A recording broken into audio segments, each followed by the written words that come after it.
नमस्कार दोस्तों, आप लोगों का स्वागत है अनअकैडमी की चैनल पर। राजस्थान अनअकैडमी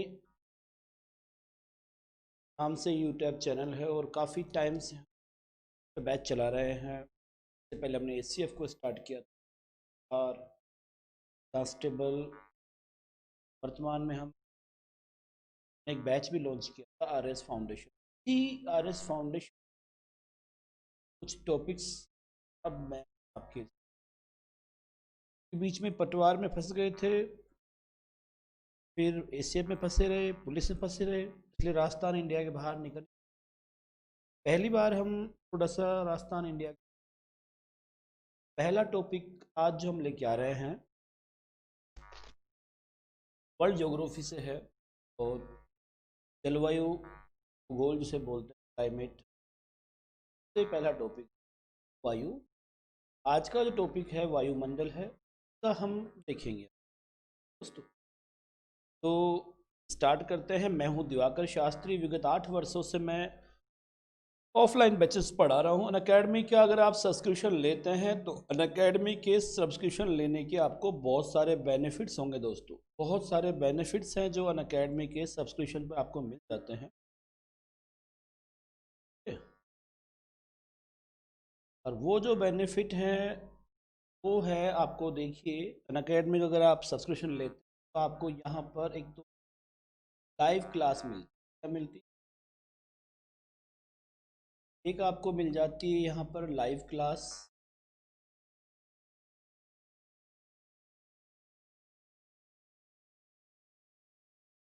यहाँ पर आपको लाइव क्लास मिलती है। टेस्ट सीरीज और क्विज आपको यहाँ पे प्रोवाइड कराई जाती है। डाउट क्लियरिंग सेशन भी आपको यहाँ पे प्रोवाइड कराया जाता है। पूरा सिलेबस आपका यहाँ पे कवर किया जाता है। ये अनअकैडमी के सब्सक्रिप्शन के फायदे हैं कि आपको रेगुलर लाइव क्लास मिलेगी, टेस्ट सीरीज भी आपको रेगुलर मिलेगी, क्विज आपको रेगुलर, जितना भी आपका डाउट क्लियर क्लासें होती है उनका सेशन अलग से डाउट क्लियर सेशन होता है एंड पे हमारा।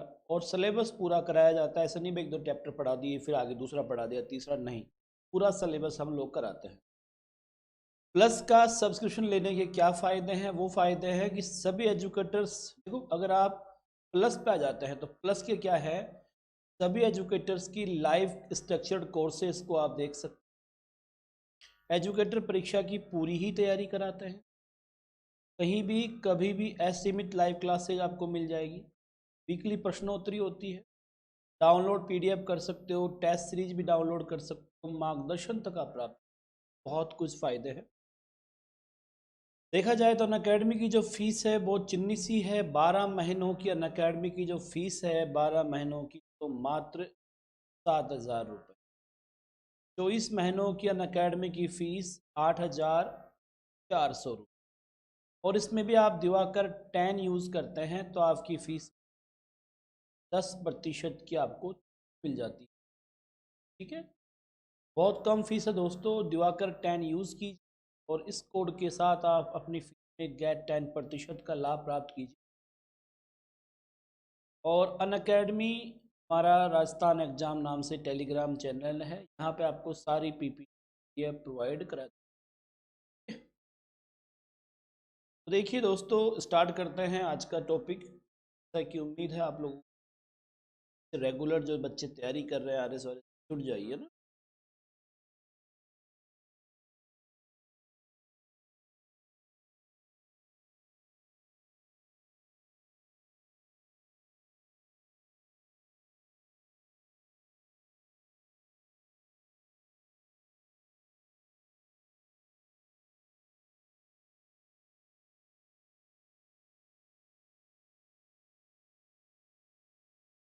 देखिए आपका टॉपिक है वायुमंडल। ठीक है, यहाँ से आज का आपका टॉपिक स्टार्ट होता है दोस्तों। वायुमंडल पृथ्वी के चारों ओर पाई जाने वाली वायु को, परत को वायुमंडल कहते हैं। अब यहाँ पे आपको थोड़े शब्दों का बदलाव करना। पृथ्वी के चारों ओर पाई जाने वाली, पृथ्वी के चारों ओर वायु, गुलकन और वायु गैसों का धूल कणों का और जलवाष्प का जो आवरण पाया जाता है, जलवाष्प, धूल कण और गैसों का जो आवरण होता है, जो परत होती है, उसे वायुमंडल कहते हैं। ठीक है, तो हम एक बदलाव कर रहे हैं कि हम बता रहे हैं कि वायुमंडल क्या है, कि पृथ्वी के चारों ओर पाया जाने वाला गैसों, धूल कणों और जलवाष्प के आवरण को हम क्या कह देते हैं, वायुमंडल कहते हैं। ठीक है, ये हो गई साहब इसकी परिभाषा। ये जो वायुमंडल है इसका निर्माण कैसे हुआ, अगर आपके दिमाग में आए भाई वायुमंडल का निर्माण,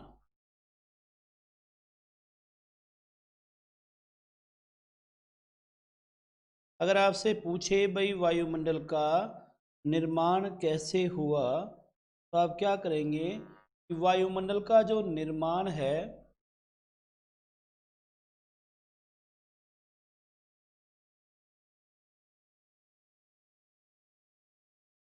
वायुमंडल का जो निर्माण हुआ है दोस्तों, ये ध्यान रखिए, पृथ्वी के ठंडी होने के दौरान हुआ है।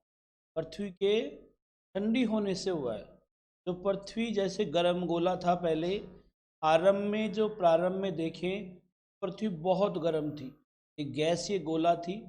धीरे धीरे पृथ्वी ठंडी हुई तो यहाँ से बहुत सारी गैसें, यहाँ जलवाष्प और धूल के कण जो राख थी उस वो ऊपर पहुंची, उसी से क्या बना है, ये वायुमंडल बना है। तो वायुमंडल ये अलग से नहीं आया, पृथ्वी के ठंडे होने के दौरान जो गैसें, जो जलवाष्प, जो धूल के कण, धुआं के कण जो ऊपर गए, उन्हीं से इस वायुमंडल का क्या हुआ है, निर्माण हुआ। दो बातें आप समझ गए कि वायुमंडल क्या होता है, कि पृथ्वी के चारों ओर वायु यानी गैस, धूल कणों और जलवाष्प के आवरण को वायुमंडल कहता है। इस आवरण का निर्माण पृथ्वी के ठंडे होने के दौरान हुआ है। जैसे जैसे पृथ्वी ठंडी होती गई, यहाँ से गैसें, धूल कण, जलवाष्प ऊपर जाते गए और उनके इस पृथ्वी के गुरुत्वाकर्षण बल के कारण, इससे चिपके रहने के कारण इस वायुमंडल का क्या हो गया,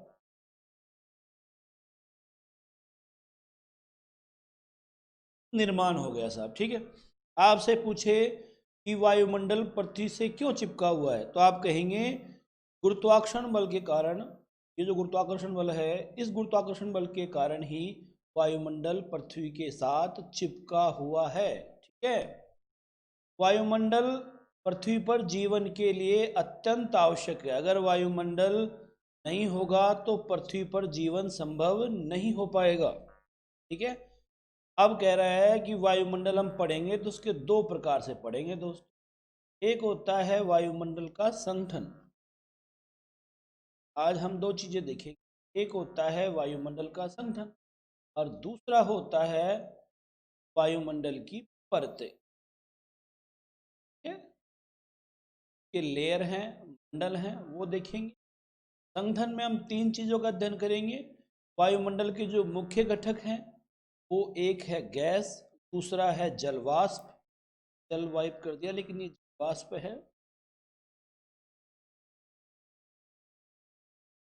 और तीसरा है दोस्तों धूल के कण।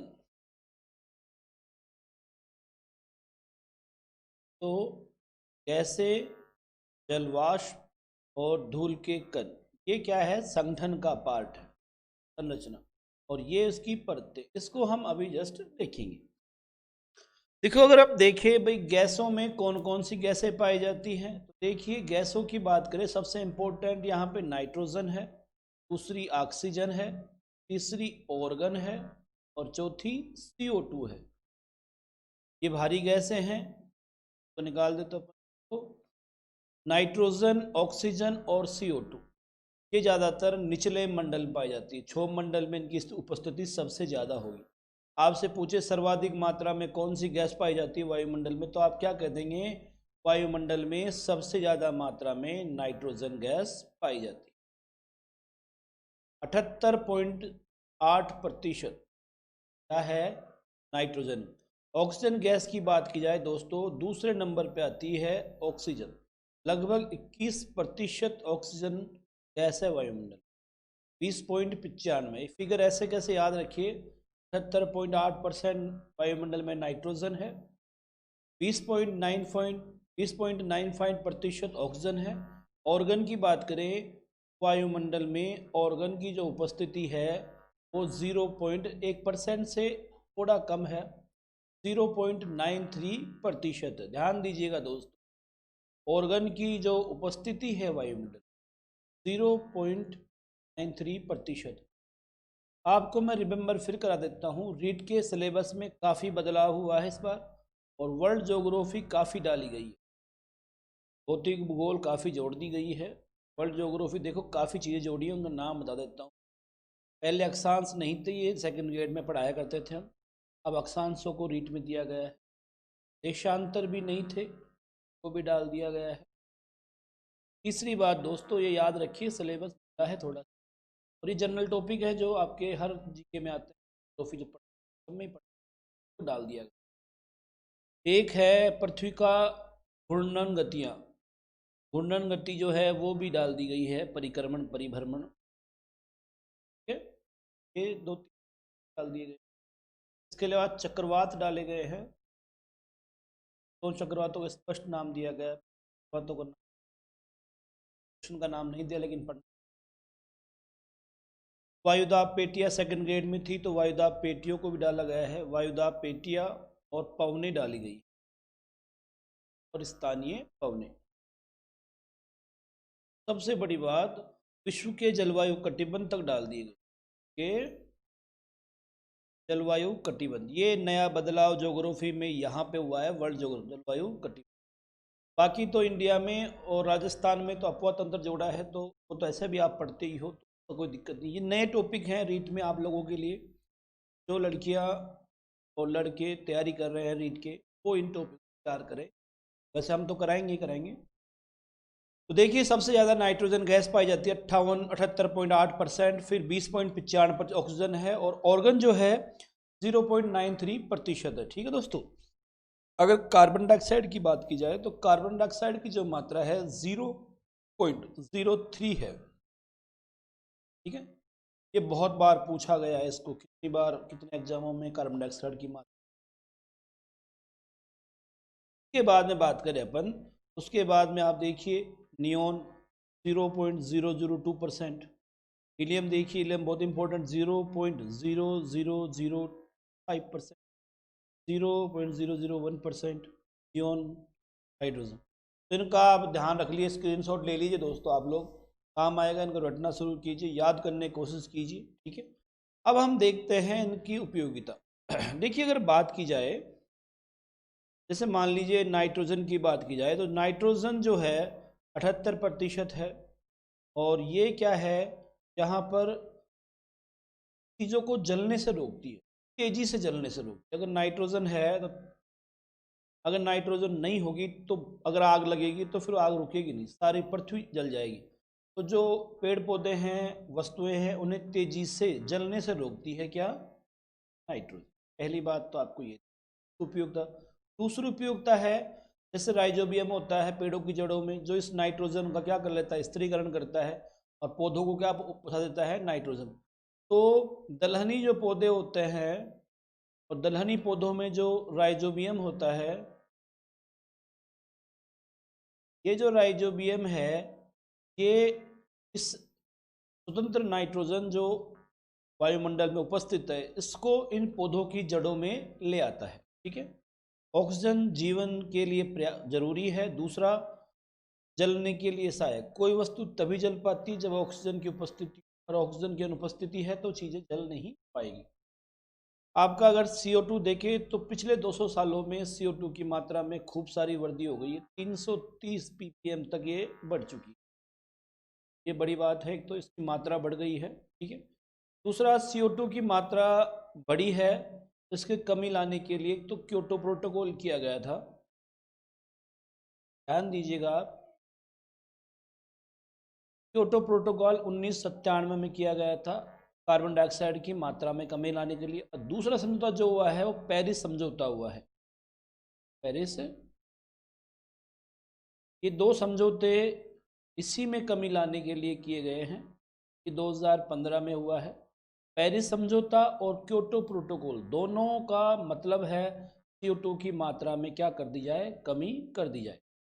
अगर ये गैस बढ़ती है तो इससे पृथ्वी का तापमान, वायुमंडल और पृथ्वी दोनों का तापमान बढ़ता है, तापमान बढ़ता है, ठीक है। अगर तापमान बढ़ेगा दोस्तों, तो तापमान बढ़ेगा तो इससे ग्लोबल वार्मिंग की समस्या धीरे धीरे पैदा होती है और उसका नतीजा है मौसम का पैटर्न बदल जाता है, काफ़ी कुछ बदलाव आपको देखने को मिलते हैं।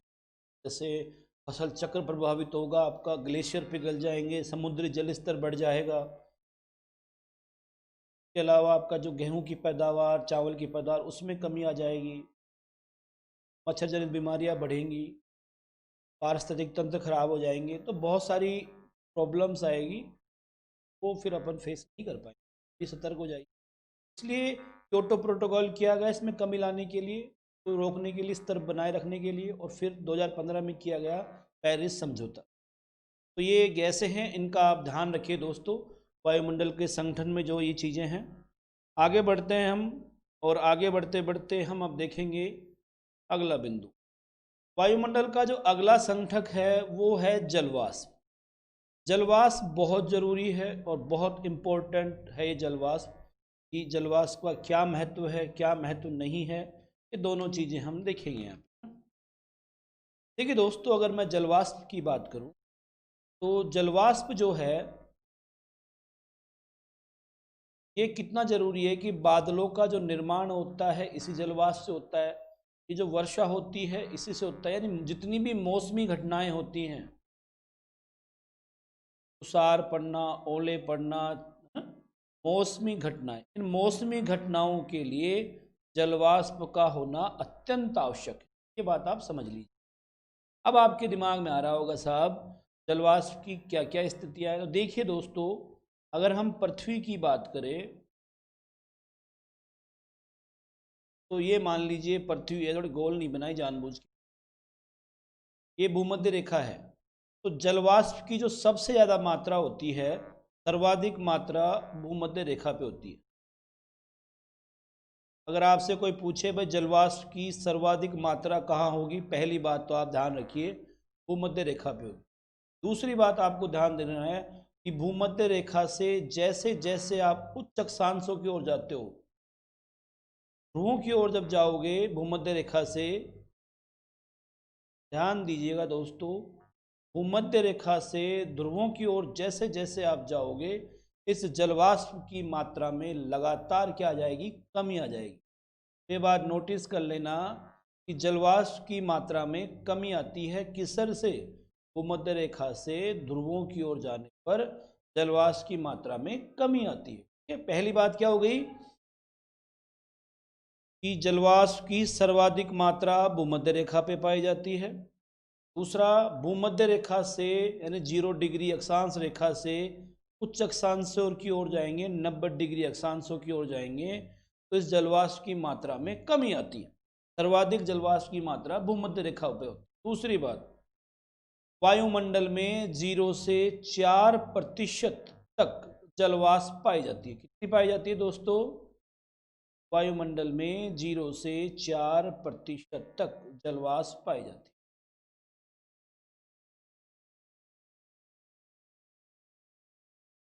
0 से 4% तक जलवाष्प पाई जाती है, ठीक है।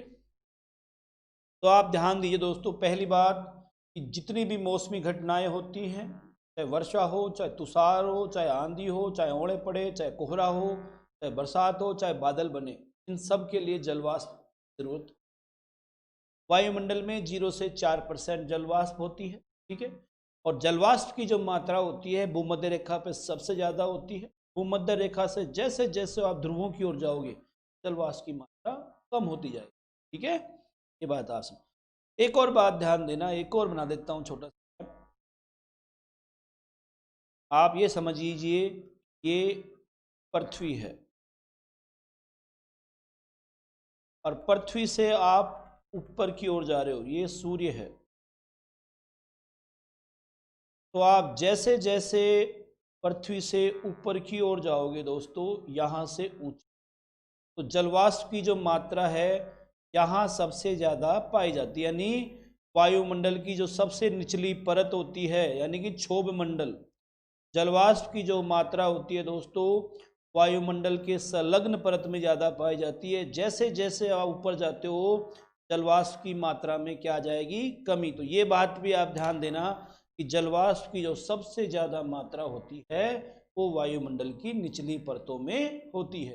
पूरी परत, जैसे आप समताप मंडल में जाओगे, मध्य मंडल में जाओगे, आयन मंडल में जाओगे, एक्सोस्फीयर में जाओगे, तो जलवाष्प की मात्रा लगातार लगातार कम होती जाएगी। ठीक है। और जलवाष्प का एक और प्रभाव पड़ता है, वो है हरित गृह प्रभाव। यानी यह जलवाष्प भी ग्लोबल वार्मिंग के लिए उत्तरदायी है। ये भी ध्यान देना, CO2 के साथ साथ यह जलवाष्प भी ग्लोबल वार्मिंग के उत्तरदायी है। जहाँ तक मेरे हिसाब से दोस्तों आप काफ़ी कुछ समझ में आ गया होगा। अच्छे बच्चे हो आप, मेरे रेगुलर जुड़े हो, तो काफ़ी चीज़ें आपको कंसेप्ट क्लियर हो गया होगा, पूरी उम्मीद है। तो देखिए दोस्तों, मैं स्टार्ट में बोलना भूल गया था, आप सभी लोगों को मकर संक्रांति की बहुत बहुत शुभकामनाएं।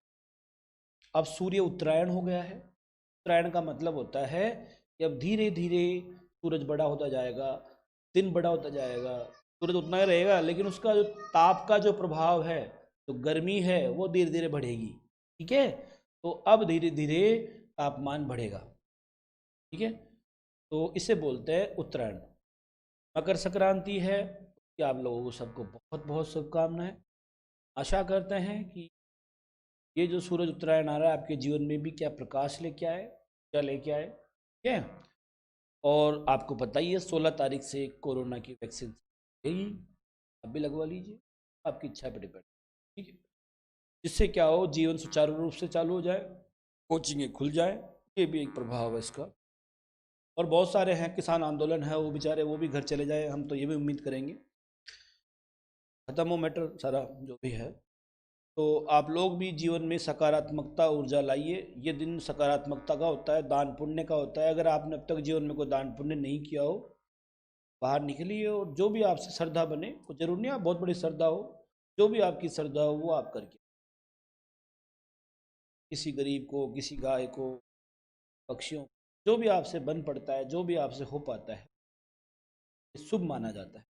जीवन में अच्छा काम का प्रभाव पॉजिटिव ही पड़ेगा। नेक्स्ट तो ध्यान रखिए दोस्तों, आप सभी लोगों को एक बार फिर से मकर संक्रांति की शुभकामनाएं। आप जीवन में यहाँ से कुछ अच्छा करें, तो जा रहा है उत्तर की ओर, कि आपके अंदर असीम ऊर्जा दान करें, जिससे आपके जीवन में पॉजिटिविटी ऊर्जा बनी।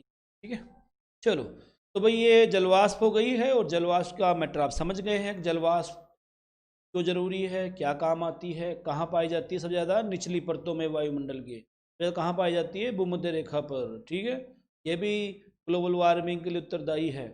तो ये रिकॉर्डेड वीडियो है, क्योंकि छुट्टी है इसलिए हम है नहीं, आपके मैसेज हम देख नहीं पा रहे, लेकिन मैं ये वीडियो बना के जा रहा हूँ, तो स्वाभाविक है कि आप लोगों के लिए बना जा रहा हूँ, और आप लोग कौन है ये भी आप जानते हैं, और मैं भी जानता हूँ मैं कौन इस वीडियो को देखेगा। तो आप सभी लोग जो इस वीडियो को देख रहे हैं, वो अपने जीवन में सकारात्मक बदलाव यहाँ से लें।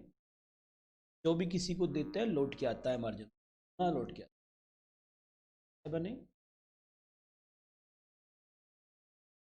चलो भाई, तो धूल का कण तीसरा पार्ट था। देखो, जल, मैंने कहा था वायुमंडल के 3 भाग होते हैं। एक होती है वायुमंडल के गैसें, दूसरा होता है जलवाष्प संगठन में, और तीसरा होता है धूल कण। दो समझ गए, गैसों का अपना महत्व है, जलवाष्प का अपना महत्व है, और तीसरा बिंदु है आपका धूल का कण। धूल के कणों का भी बहुत सारा महत्व है दोस्तों, और उसी महत्व को हम अब देखेंगे यहाँ पर। देखिए दोस्तों, धूल के जो कण हैं, पहली बात तो कैसे पहुँचते हैं वायुमंडल में। जब पृथ्वी ठंडी हुई तो पृथ्वी गैस का गोला थी, यहाँ जला हुआ, जैसे जलता हुआ वो नहीं होता पिंड होता है, वैसा थी। तो कुछ तो यहीं से गया, स्टार्ट में ही चला गया धूल का कण। बाद में जैसे जैसे ईंधन, आग वाग लगी जंगलों में, घरों में जो चूल्हा जलाया जाता है, उससे जो वो धीरे धीरे छोटा छोटा राख उड़ती है, छोटी छोटी राख जब अपन को दिखाई नहीं देती, वो बहुत बारीक कण होते हैं, ये वो कण ऊपर चले गए। इसके अलावा जैसे बड़े बड़े उद्योग होते हैं, उद्योगों की जो आप देखो धुआं निकलता रहता है, वो जाता रहता है, वो भी ऊपर जाता है। आंधी तूफान आते हैं, उनसे भी मिट्टी उड़ के ऊपर चली जाती है। तो बहुत प्रकारों से धूल के कण ऊपर चले गए। देखो, ये बहुत बारीक कण होते हैं, हमें नंगी आंखों से दिखाई भी नहीं देते, आपने एक नाम सुना हो तो मैंने कल भी बताया था उसमें प्लस की क्लास में, टिंडल प्रभाव। टिंडल प्रभाव आप जानते ही हो, अगर नहीं जानते तो आप देखो किसी बंद कमरे में जहाँ बिल्कुल रोशनी नहीं है, बिल्कुल अंधेरा हो दिन के समय में, उसमें आप कहीं से रोशनी आने दीजिए, किसी खिड़की से, किसी छोटे से छेद से, ठीक है। तो वो छोटे से छेद से या किसी खिड़की से जो रोशनी आएगी, तो आपको जो रोशनी आ रही है कमरे में से, उस रोशनी में आपको यहाँ पे हल्के हल्के हल्के हल्के कण तैरते दिख जाएंगे, मिट्टी के, धूल के। तो ये बहुत बारीक होते हैं, कमरे में हमें दिखाई नहीं देते, वो है लेकिन वो कण हमें दिखाई नहीं दे रहे। लेकिन जैसे आप टिंडल प्रभाव का यूज करते हैं तो आपको कमरे में धूल के कण दिखाई देते हैं। इसी प्रकार क्या होता है कि छोटे छोटे कण होते हैं जो धीरे धीरे धीरे धीरे वहां पहुंच गए जहां इनको जाना था, ठीक है। अब आपको समझना है कि धूल के कण क्या काम आते हैं। तो बेटा पहली बात तो आपको ध्यान देना है, धूल के कण क्या करते हैं, जो सौर विकिरण होता है का प्रकीर्णन कर देते हैं। सूरज से जो किरणें आती हैं, जो सूरज से जो रोशनी आ रही होती है, विकिरण जो आ रहे होते हैं, उनका प्रकीर्णन कर देते हैं। और इसी प्रकीर्णन के कारण आकाश नीला दिखाई देता है और आकाश लाल दिखाई देता है। पहली बात तो आप ध्यान दीजिए, धूल कणों का सबसे इंपॉर्टेंट काम क्या है, सूर्य से आने वाले विकिरण को प्रकीर्णन कर देना, और इसके कारण आकाश नीला दिखाई देता है और आकाश लाल दिखाई देता है। ठीक है, पहली बात आप समझ गए। दूसरी बात ध्यान दीजिए, जो आप शाम के समय सूरज छिप जाता है, जो गोधूली बोलते हैं, सूर्यास्त का जो समय होता है, आप गोधूली बोल दो उधर,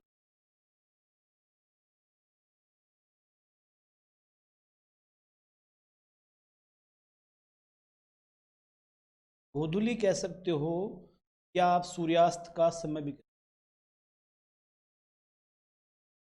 गोधूली या सूर्यास्त के इस समय पर जो आपको लालिमा दिखाई देती है पश्चिम में, सूरज के छिप जाने के बाद में लाल लाल दिखाई देता है, वो लालिमा इन प्रकीर्णन के कारण, इन धूल के कणों के कारण ही होती है। मॉर्निंग में सुबह सुबह सूरज के आने से पहले, जब सूर्य उगता भी नहीं है, सुबह की जो लालिमा होती है, सुबह की जो लालिमा है वो भी इन्हीं कणों के कारण होती है। तो आप दो बात समझ लीजिए, सुबह की लालिमा और शाम की जो गोधूली बेला में जो लालिमा होती है, वो इन्हीं कणों के कारण होती है। तो ये बात भी आपको पता होना चाहिए जो, ठीक है। तो ये तो एक हो गया इनका बेसिक बेसिक बात, ठीक है।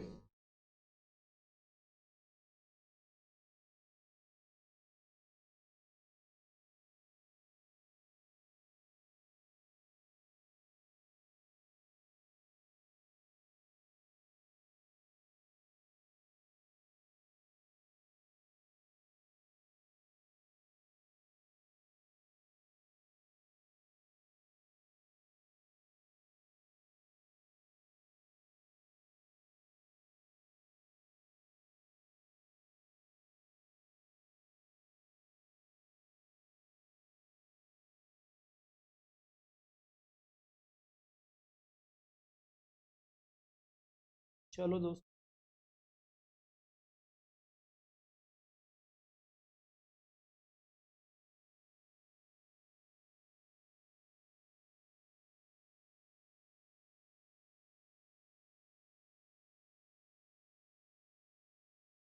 तो अब अपन देख रहे थे कि इन्हीं कणों के कारण आसमान का नीला होना और लाल होना दिखाई देता है, और इन्हीं कणों के कारण सूर्यास्त और जो शाम की जो गोधूली वेला होती है उसके समय जो आकाश लाल लाल दिखाई देता है, वो भी इन्हीं कणों के कारण दिखाई देता है। ये बातें आपको समझ में आ गई। अब देखिए इसके अलावा ये जो है कण का एक और है महत्व है, आप ये भी समझ, ये आर्द्रता ग्राही केंद्र का काम भी करते हैं। क्या करते हैं, आर्द्रता ग्राही केंद्र का, आर्द्रता ग्राही केंद्र को आप यूं समझ लीजिए, जितने भी बादल बनते हैं, बादलों के निर्माण के लिए बादलों के निर्माण के लिए इन धूल के कणों की आवश्यकता होती है, ठीक है। तो बादलों का निर्माण देखो लिखा हुआ है, संघनन की क्रिया के लिए भी, क्रिया है ना, संघनन की क्रिया के लिए भी धूल के कण जरूरी हैं, क्योंकि इन धूल के कणों के चारों ओर ही जलवाष्प की बूंदें चिपक जाती है और बादलों का निर्माण करती है, इसलिए बादल काले काले दिखाई देते हैं बरसात के। ठीक है, चलो भाई, तो ये हो गया साहब इसका संघनन, पहला पार्ट कंप्लीट कर लिया अपन ने। अब पढ़ेंगे वायुमंडल की परतें, और यहां से जो भी क्वेश्चन आए आप अटेम्प्ट कर लेना, घबराना मत। अब देखिए वायुमंडल की जो परतें हैं दोस्तों, सबसे पहले उन्हीं की बात करेंगे। देखो जो ये पृथ्वी है सबसे नीचे, और पहला जो है वो है क्षोभ मंडल, इसे बोलते हैं ट्रोपोस्फियर। क्या बोलते हैं दोस्तों इसको? ट्रोपो एक सेकंड,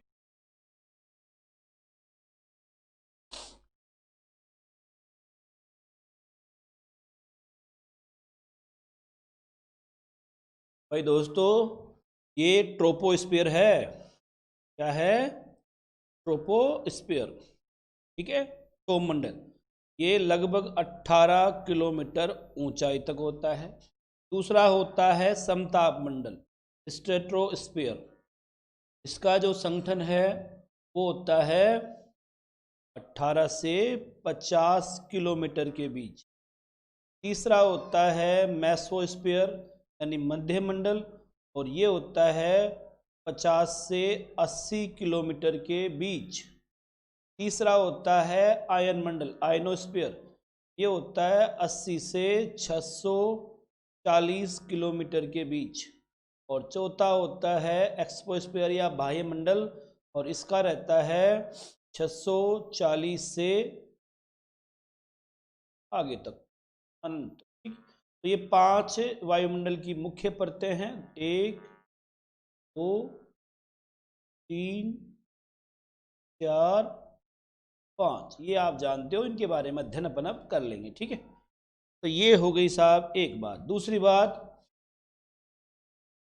वायुमंडल की विभिन्न परतें। ठीक है, क्षोभ मंडल, ट्रोपोस्फियर, समताप मंडल, स्ट्रेटोस्फियर, इनके बीच में एक परत पाई जाती है जिसे कहते हैं क्षोभ सीमा। क्या बोलते हैं दोस्तों? क्षोभ सीमा। यहां भी एक परत पाई जाएगी और ये होगी समताप सीमा।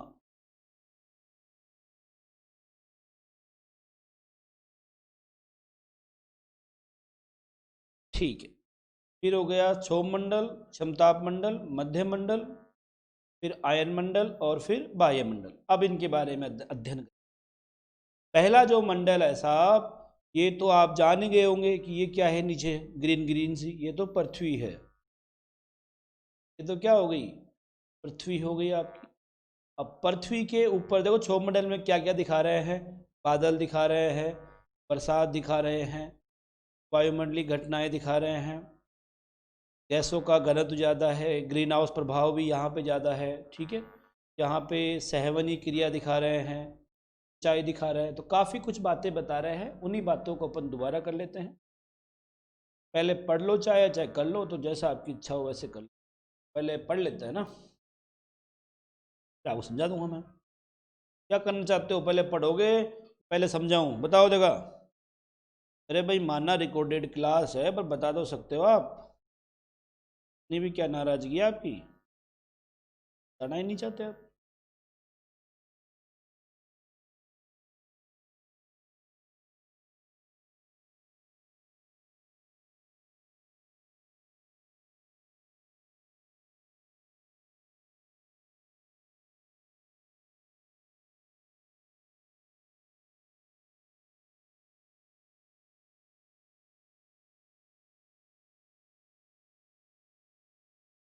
लो साहब, क्षोभ मंडल की बात करें।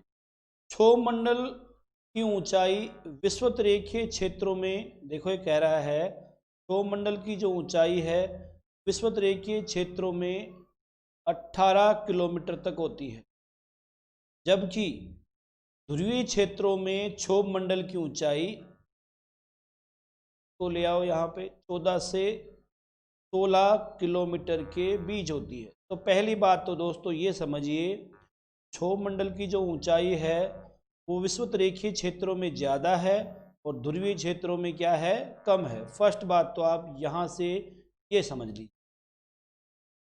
अब इसका कारण दिया है भाई, ऊंचाई का अंतर क्यों है। इसने कहा विषुवतरेखीय क्षेत्रों में अधिक सौर ऊर्जा प्राप्त होती है, अधिक सौर प्राप्त होता है, जिसके कारण वायु जो है वो गर्म होकर ऊपर उठ जाती है, और जिसके कारण इस क्षेत्र में क्षोभ मंडल की ऊंचाई बढ़ जाती है। पहली बात तो उसने कहा कि विषुवतरेखीय क्षेत्रों में ऊंचाई का कारण है सहवनीय हवाएं, हवाओं में सहवनीय होना, ठीक है, हवाओं का। ये जो भूमध्य रेखा पे हवाएं होंगी, क्योंकि भूमध्य रेखा पर वर्ष भर सूरज चमकता है, जिसके कारण वहाँ उच्च ताप रहता है, तो यह हवाएं गर्म होकर ऊपर उठ जाती हैं, और गर्म होकर ऊपर उठती हैं तो सौरमंडल की ऊंचाई को बढ़ा देती है। कहा है ध्रुवीय क्षेत्रों में तापमान कम होने के कारण, ध्रुवीय क्षेत्रों में तापमान बहुत कम होता है, जिसके कारण वायु ठंडी होकर अवतलित हो जाती है और क्षोभ मंडल की ऊंचाई कम हो जाती है। तो ध्रुवीय क्षेत्रों में ऊंचाई कम होने के कारण है ठंड, कि वहां ठंडी होकर हवा भारी होकर बैठ जाती है, अवतलित यानी बैठ जाएगी, और विषुवतरेखीय क्षेत्रों में गर्म होकर वो ऊपर चली जाएगी। तो ऊपर चली जाएगी तो ऊंचाई बढ़ जाएगी और यहाँ पे घट जाएगी।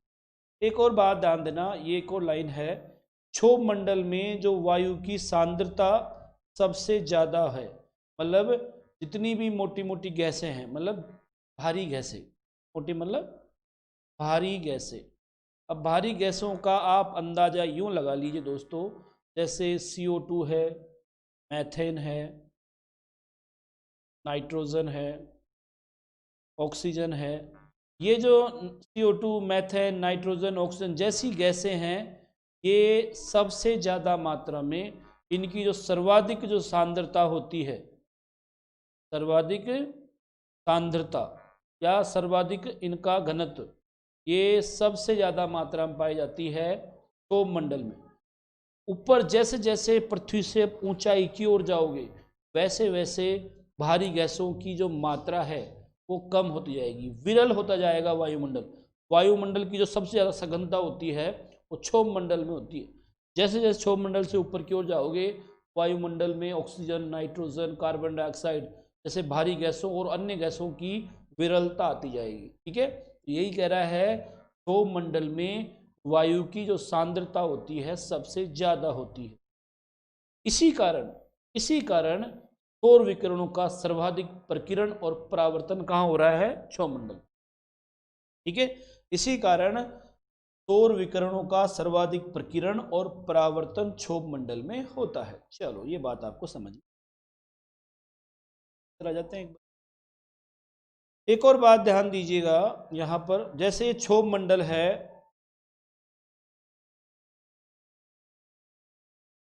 देखिए दोस्तों यहां पे थोड़ा सा करते हैं। ये पृथ्वी का ध्रुवीय क्षेत्र है, और ये पृथ्वी का मान लीजिए बीचों बीच वाला पार्ट, ऐसा है तो नहीं ये जिस तरह मैप दिखा रहा है, लेकिन आप तो मान लीजिए थोड़ी देर की। ये पृथ्वी का क्या है, भूमध्य रेखा, मध्य वाला भाग।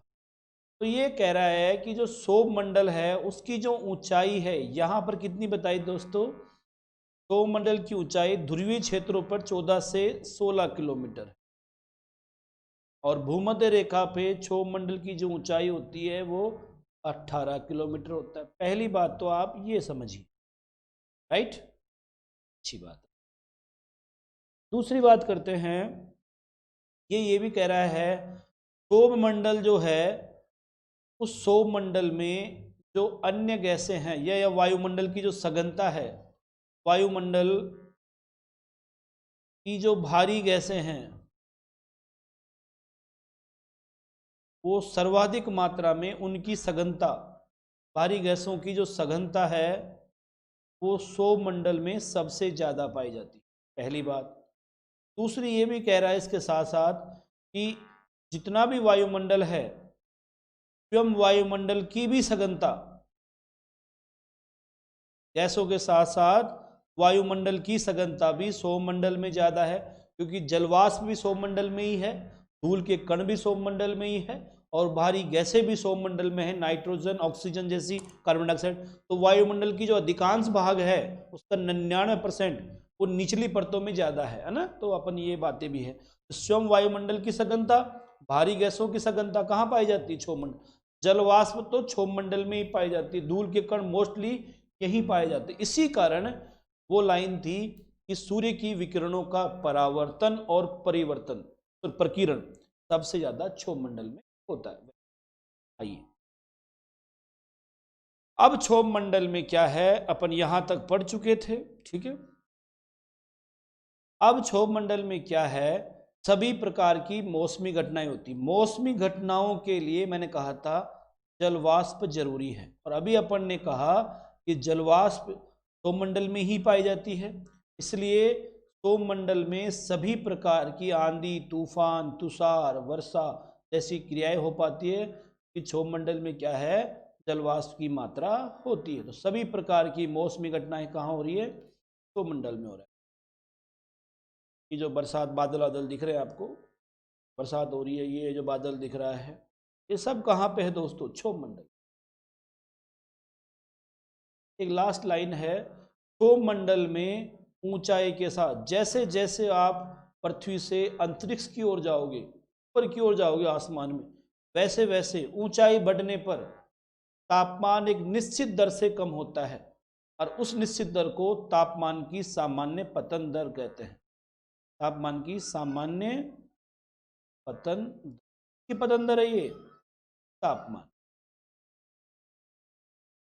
भाई ध्यान देना, यह तापमान की सामान्य पतन दर है, ठीक है। नॉर्मल टेम्परेचर लैप्स रेट बोलते हैं इसको, ठीक है। ये जो सामान्य तापमान की पतन दर है, इसका मतलब है कि ऊंचाई में जाने पर तापमान एक निश्चित दर से कम हो जाता है। उस दर को क्या मैंने कितनी बार आप लोगों को बता दिया है कि 165 मीटर ऊंचाई पर 1 डिग्री तापमान कम हो जाता है। वहीं 1000 मीटर पर दोस्तों ध्यान दीजिएगा, 1000 मीटर पर 6 डिग्री पॉइंट 5 यानी कि लगभग 6.5 सेल्सियस डिग्री तापमान कम हो जाता है। ये एक बेसिक सी बात आप ध्यान रखेंगे। थोड़ा सा पानी और पिया जाए।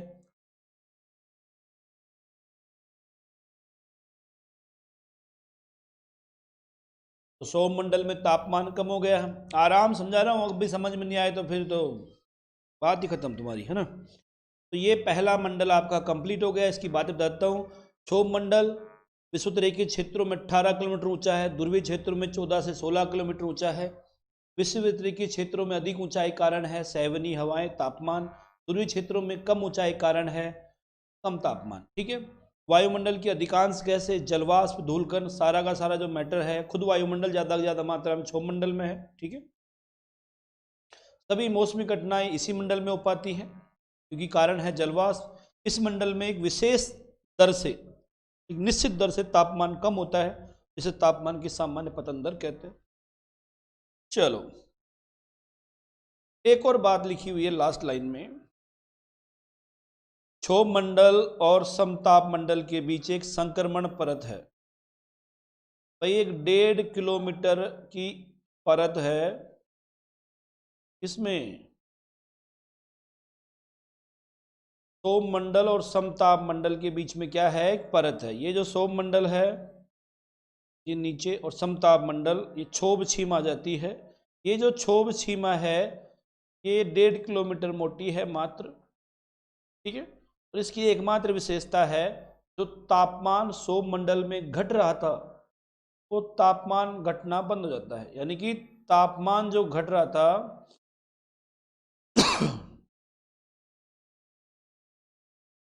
तापमान घटना बंद हो जाता है, मतलब तापमान का गिरना बंद हो जाता है। यहाँ तापमान नहीं गिरता, जो तापमान था लास्ट बिंदु पर सौममंडल में उसी बिंदु पर बना रहता है। चलो ये इसकी विशेष। अब आ गए हम समताप मंडल पे। देखिए दोस्तों, अगर मैं समताप मंडल की बात करूं तो समताप मंडल क्षोभ सीमा से 50 किलोमीटर तक की ऊंचाई तक फैला हुआ है। पहली बात तो आपको पता होना चाहिए, समताप मंडल जो है क्षोभ सीमा से 50 किलोमीटर ऊंचाई तक है। दूसरा, क्योंकि यहाँ जलवाष्प न के बराबर है इस परत में, तो मौसमी घटनाएं न के बराबर होती है। समताप मंडल में क्योंकि जलवाष्प नहीं पाई जाती, वायु की सघनता उतनी नहीं होती, धूल के कण भी यहाँ पे नहीं है, इसलिए यहाँ पर मौसमी घटनाएं नहीं होती। इसलिए जो विमान होते हैं, विमानों को इसी मंडल में उड़ाया जाता है। दो बातें आपको समझ में आ गई। तीसरी बात है, जो ये समताप मंडल है इसमें 18 से 35 जो किलोमीटर है या 20 से 40 किलोमीटर के बीच में ओजोन गैस पाई जाती है। क्या पाई जाती है? Ozone gas. अब ओजोन गैस के होने के 2-3 फायदे हैं। ओजोन गैस की जो सर्वाधिक सांद्रता होती है वो 25 किलोमीटर ऊंचाई तक होती है, 18 से 25 किलोमीटर। तो पहली बात ध्यान रखिए दोस्तों, चला जाओ, समताप मंडल है, समताप मंडल में क्या है, ऊंचाई क्या दे दी अपन ने? 18 से 50 किलोमीटर। 18 से 50 किलोमीटर के बीच क्या है? समताप मंडल। इस समताप मंडल में एक तो क्या है, जलवाष्प नहीं है, इसलिए आप विमानों को उड़ा सकते हो। पहली बात तो ये है। दूसरी बात मैंने कहा 18 से लेकर 40 किलोमीटर के बीच ओजोन गैस पाई जाती है, और इस ओजोन गैस के होने का 2 लाभ है आपको, 2-3 वो भी देख लेते हैं। पहला जो है वो ये है, इसको उठा देते। पहला लाभ ये दिखा रखा है कि देखो ये सूर्य है,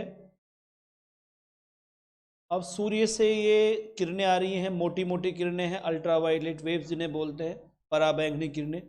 ये लेयर है ओजोन की। ये जो आप देख रहे हैं लेयर, ये ओजोन गैस है, ये वाइट वाइट जो दिख रहा है आपको, ये इन गैसों का जो अल्ट्रावायलेट वेव्स, जो गर्मी है, जो इसकी हानिकारक किरणें हैं, इनको ये रोक लेती है, यहीं पर रुक जाओ, और हल्की किरणें भेजती है, कम गर्मी की किरणें भेजती है, जिससे आपको नुकसान नहीं होती, हार्मफुल नहीं है। तो पहली बात तो कि सूर्य से आने वाली जो पराबैंगनी किरणें हैं, उन पराबैंगनी किरणों को रोक लेती है कौन? ये ओजोन लेयर। ठीक है, ये ओजोन लेयर है, वाइट वाली है ना।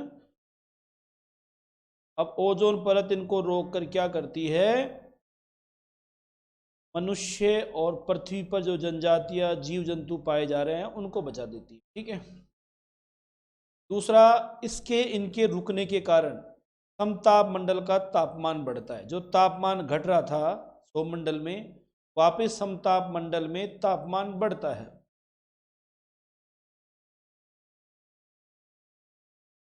क्या हो गया दोस्तों? वापस बढ़ता है ताप। तो आपसे पूछ लिया जाए भाई समताप मंडल में तापमान क्यों बढ़ता है, तो आप कह देंगे ओजोन गैस जो है, ओजोन जो परत है, वो परत क्या करती है, यहाँ सूरज की आने वाली पराबैंगनी किरणों को अवशोषण कर लेती है, और इसी अवशोषण के कारण यहाँ समताप मंडल का तापमान बढ़ता है, वो ऊष्मायमान बढ़ जाता है। ठीक है। ओजोन जो दिवस मनाया जाता है बेटा, वो 16 सितंबर को मनाया जाता है। 16 सितंबर को क्या मनाते हैं अपन? ओजोन दिवस मनाते हैं। ये भी आप ध्यान रखिए। और एक अच्छी बात यह है कि लॉकडाउन के दौरान जो लॉकडाउन लगाया गया, उस लॉकडाउन में ओजोन को नुकसान पहुंचाने वाली जो गैसें थी वो काफ़ी कम हो गई। आप देखिए 35 प्रदूषण में, ये लॉकडाउन के दौरान 35% कम हो गया प्रदूषण। नाइट्रस ऑक्साइड में 7% तक गिरावट आ गई है, जो इसको नुकसान पहुंचा रही। CFC जो है उसमें भी लगभग 42% की गिरावट आई है इस दौरान। तो आप ये देख सकते हैं जो ओजोन को जो क्षति पहुंचा रही हैं जो गैसें, उन गैसों, प्रदूषण, उनमें क्या आ गई? कमी आ गई लॉकडाउन के दौरान, क्योंकि इंडस्ट्री चली नहीं, वाहन चले नहीं, तो इससे फ़ायदा हुआ। अच्छी बात है, तो पॉजिटिव था। वैसे भी हाल ही में इस लॉकडाउन से पहले ही कह दिया था, 6-8 महीने पहले, कि जो ओजोन गैस में जो छिद्र था ओजोन लेयर में, छिद्र बंद हो गया है। सबसे पहले ओजोन छिद्र को फोरमैन ने देखा था, और सबसे हानिकारक ओजोन के लिए क्लोरोफ्लोरोकार्बन था, जो अब क्या हुआ, काफ़ी रोक लगा दी पूरी दुनिया ने इस पर, इससे फ़ायदा हुआ है। ये एक प्रोसेस है, इस तरह क्लोरोफ्लोरोकार्बन जो होता है, इस प्रकार क्लोरोफ्लोरोकार्बन होता है वो क्रिया करता है और इन चीज़ों का नुकसान पहुंचाता है। ठीक है, तोड़ देता है, क्लोरीन जो होता है ये ओजोन के अणुओं को तोड़ देता है क्रिया करके, और O2 बना देता है, खुद ये बना लेता है अपना, और ये O3 था जो O2 में कन्वर्ट हो जाता है, यहीं से सारी समस्या पैदा हो जाती है। ठीक है, तो आप ध्यान रखिए दोस्तों ये बातें। आप चलो, क्या काम कर रही है ओजोन परत? सूर्य से आने वाली हानिकारक पराबैंगनी किरणों का अवशोषित कर लेती है और इस परत को पृथ्वी की सुरक्षा प्रदान करती है, और पृथ्वी की सुरक्षा परत के रूप में भी इसे जानते हैं साहब। पराबैंगनी किरणों के अवशोषण के कारण इस परत में ऊष्मीय जो मान है, ऊष्मीय ऊर्जा मुक्त होती है, जिसके कारण इस परत में ऊंचाई बढ़ने के कारण तापमान बढ़ने लगता है। मैंने कहा था आपको, ये पराबैंगनी किरणों का जो अवशोषण करती है, उसके कारण इस परत का जो ऊष्मीय मान बढ़ जाता है, उसमें ऊर्जा मुक्त होती है, और जिसके कारण समताप मंडल का भी तापमान बढ़ जाता है। समताप मंडल और मध्य मंडल के बीच में एक परत होती है जिसे क्या कहते हैं? समताप सीमा कहते हैं।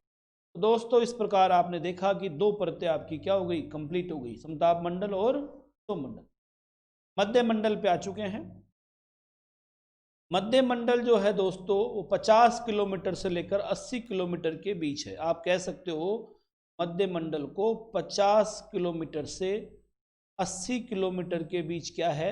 मध्य मंडल है। ठीक है, पहली बात तो आपको ये ध्यान रखना, लिखा हुआ है ओजोन लेयर भी लिखा हुआ है, क्लोरोफ्लोरोकार्बन भी, आप इनको देखते रहिए।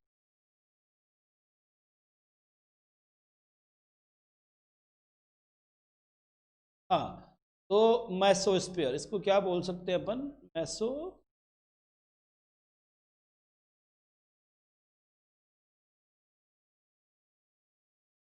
50 से 80 किलोमीटर ऊंचाई तक यह परत पाई जाती है, मैसो। इस परत में ऊंचाई बढ़ने पर तापमान कम हो जाता है, ये भी ध्यान दीजिएगा आप। इस परत में ऊंचाई बढ़ने पर क्या हो जाता है? तापमान कम हो जाता है।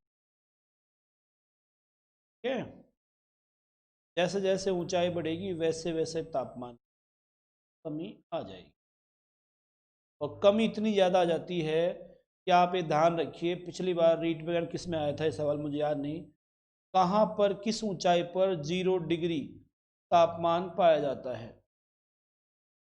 तो आप ध्यान दीजिएगा, जो 0 डिग्री तापमान होता है वो 50 किलोमीटर के आसपास होता है। 50 किलोमीटर के आसपास 0 डिग्री तापमान होगा। वहीं आप देखिए 80 अगले 30 किलोमीटर ऊंचाई पर यह है -100 डिग्री। तो ये भी पूछा हुआ है कहाँ पर वायुमंडल में -100 डिग्री तापमान हो जाएगा। तो आप कह देंगे 80 किलोमीटर ऊंचाई पर तापमान जो होता है -100 डिग्री हो जाता है। दोनों बातें दोस्तों याद रखिए, कहाँ पर -100 हो जाता है और कहाँ पर 0 डिग्री तापमान हो जाता है। वायुमंडल की सबसे ठंडी परत कौन सी है? तो आप कह देंगे मध्य मंडल जो है वायुमंडल की सबसे ठंडी परत है। दो तीन बातें होगी साहब। पहली बात, 50 से 80 किलोमीटर ऊंचाई के बीच में जो परत पाई जाती है उसे क्या कहते हैं? मध्य मंडल कहते हैं, मेसोस्फीयर कहते हैं। इस परत में ऊंचाई बढ़ने पर तापमान कम हो जाता है। यह वायुमंडल की सबसे ठंडी परत है। 80 किलोमीटर ऊंचाई पर तापमान -100 डिग्री हो जाता है। इस परत में उल्कापिंड जलने लगते हैं। ठीक है, एक और बात ध्यान रखिए, इस पर परत में क्या होते हैं? उल्कापिंड जलते हैं, जो आपको दिखाई देते हैं, तारा टूटता तारा और वो जो जलती हुई पूंछ से दिखाई देती है, वो यहीं पर उल्कापिंड जलने लगते हैं। मध्य मंडल और ताप मंडल के बीच में एक सीमा है जिसे मध्य सीमा, ये मध्य मंडल भी आपका कंप्लीट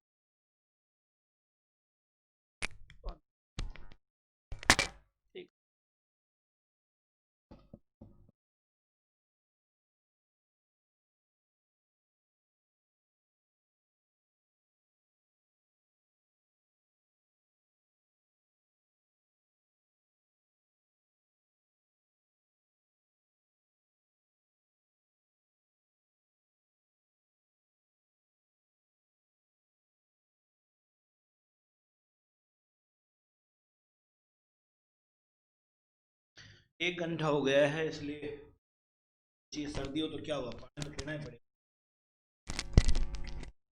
गला सूख ही जाता है।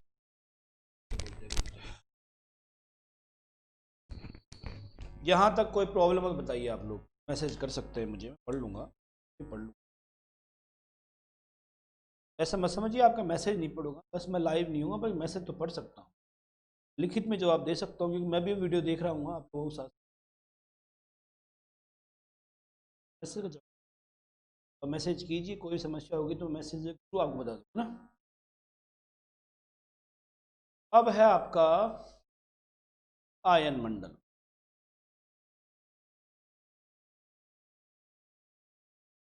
आयन मंडल की जो ऊंचाई दोस्तों 80 किलोमीटर से लेकर 640 किलोमीटर के बीच है। कितनी है?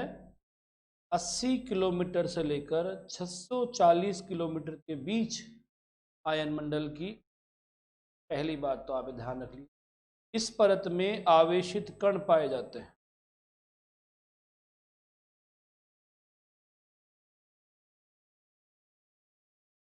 क्या पाए जाते हैं? देखिए आप इसको समझिए, ठीक है, इधर आ जाते, क्या आ गई साहब आपकी आयन मंडल।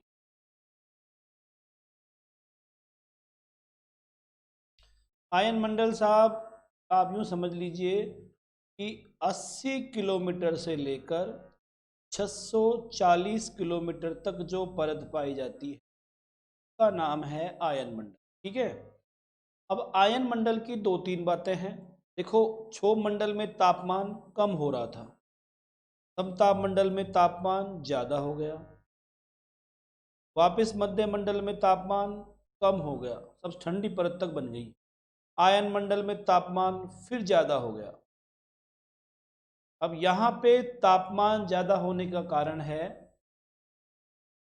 आयनीकरण। क्या है? आयनीकरण। जो कण है यहाँ पर तत्व पाए जाते हैं, ऑक्सीजन है, हाइड्रोजन है, और भी जो चीज़ें हैं, उनका यहाँ पर क्या हो रहा है? आयनीकरण।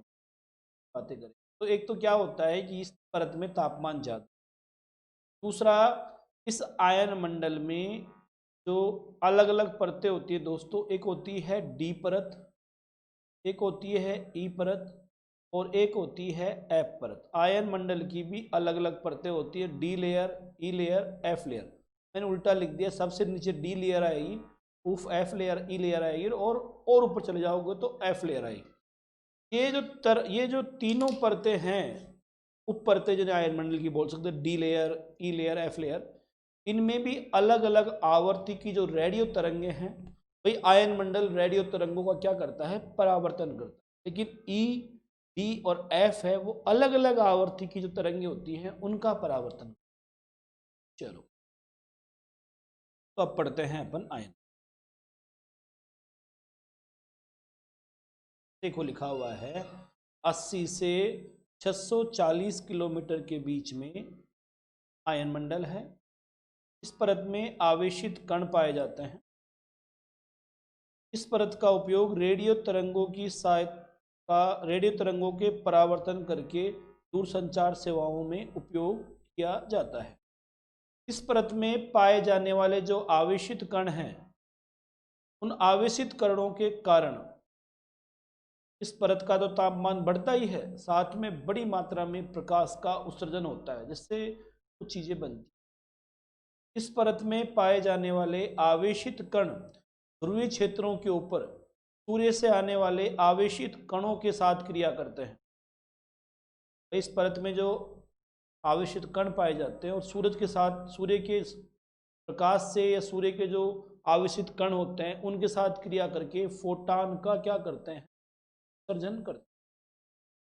और फोटान के कारण यहाँ एक ध्रुवीय प्रकाश उत्पन्न होता है। ये ध्रुवीय प्रकाश इतना तगड़ा होता है दोस्तों कि आप ये मान लीजिए जैसे किसी स्टेडियम में क्रिकेट खेलने के लिए जो रोशनी होती है, वैसा प्रकाश होता है। कई कई दिन चलता है, 2-2, 3-3, 4-4 दिन तक, और इससे वहाँ ऐसा लगता है जैसे दिन हो गया हो, लेकिन दिन नहीं होता। चलो, इस रंग बिरंगे प्रकाश को अरोरा भी कहते हैं। उत्तरी ध्रुव पर जो ये ध्रुवीय प्रकाश होगा अरोरा बोरियलिस कहलाता है, और दक्षिणी ध्रुव पर ये अरोरा ऑस्ट्रेलियस कहलाता है। और इतना तेज होता है ये प्रकाश कि आपको दिन का सा आभास हो जाता है 2-4 दिन। ठीक है, तो उत्तरी ध्रुव और दक्षिण ध्रुव पर जो प्रकाशीय ध्रुवीय ज्योतियाँ होती हैं यही है। उत्तरी ध्रुव पर ध्रुवीय जो प्रकाश होगा वो अरोरा बोरियलिस बोला जाएगा, और दक्षिण ध्रुव पर अरोरा ऑस्ट्रेलियस बोला जाता है।